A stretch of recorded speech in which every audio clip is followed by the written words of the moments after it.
मैं अरुण मिश्रा फिर से आपके समक्ष आज एक ऐसी कहानी बता रहा हूँ जो कि प्रकृति से संबंधित है।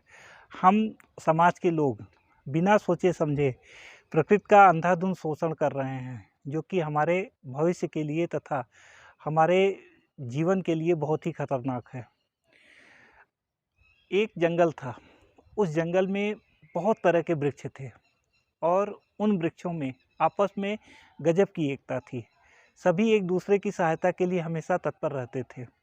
लेकिन उसी में एक बहुत बूढ़ा पीपल का वृक्ष था, जिसका कि सभी सम्मान करते थे और संयोग से पास पड़ोस के आसपास के गांव के लोग भी वहां जाकर के उस पीपल के वृक्ष की पूजा करते थे और इतना ही नहीं, उसका सब तरह से सम्मान करते थे। पास के गांव में एक सरपंच जी थे। एक कुछ समय के बाद पीपल के भी अंतिम दिन आ गए और वह धीरे धीरे सूखने के कारण ही कुछ समय बाद उसकी सारी पत्तियां गिर गईं और गिरने के बाद उसकी डालियां भी जो है सूख गईं। इस पर सरपंच ने उसे देखा और देख करके उसे यह लगा कि अब यह वृक्ष बेकार हो गया है और उसने गांव के कुछ लोगों को कहा कि अब हमें इसको काट देना चाहिए।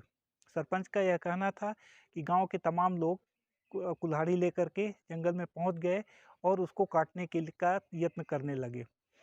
जब एक पड़ोस के वृक्ष ने उसको देखा कि हमारे पड़ोस का जो पीपल का वृक्ष है वह उसको कोई काट रहा है, तो उसे देख करके बड़ा दुख हुआ। उसे इस बात का बहुत अफसोस हुआ कि जब यह हरा भरा था तब लोग आकर के इसकी पूजा करते थे, इसके नीचे बैठ करके उपासना करते थे, ध्यान करते थे।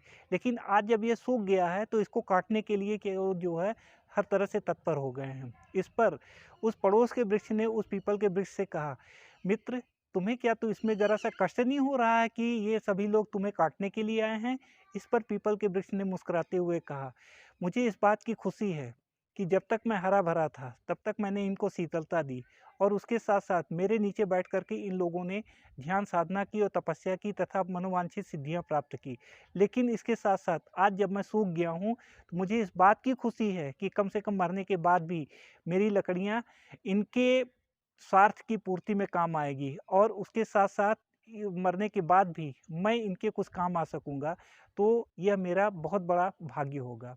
मित्रों, इस कहानी के माध्यम से हमें यह शिक्षा मिलती है कि हम जब तक जीवित रहें तब तक एक दूसरे का समाज के लोगों का तथा समाज में जितने लोग हैं उनका परोपकार करते रहें और कोशिश ये करें कि मरने के बाद भी हमारे शरीर का अगर यह अंग किसी न किसी के काम आ जाए तो सर्वोत्तम दान होगा। इसीलिए कोशिश ये करें कि जब तक जिंदा रहें तब तक दूसरे का हित करें और मरने के बाद भी अपने शरीर का के अंगों को दान दे दें, जिससे कि यह दूसरे के आपके न रहने के बाद भी दूसरे के किसी के काम में आ सके। मुझे आशा ही नहीं वरन पूर्ण विश्वास है कि यह कहानी आप सबको पसंद आई होगी। अगर पसंद आई हो कृपया इसे अपने मित्रों के साथ शेयर करें तथा मेरे चैनल को सब्सक्राइब करें। धन्यवाद।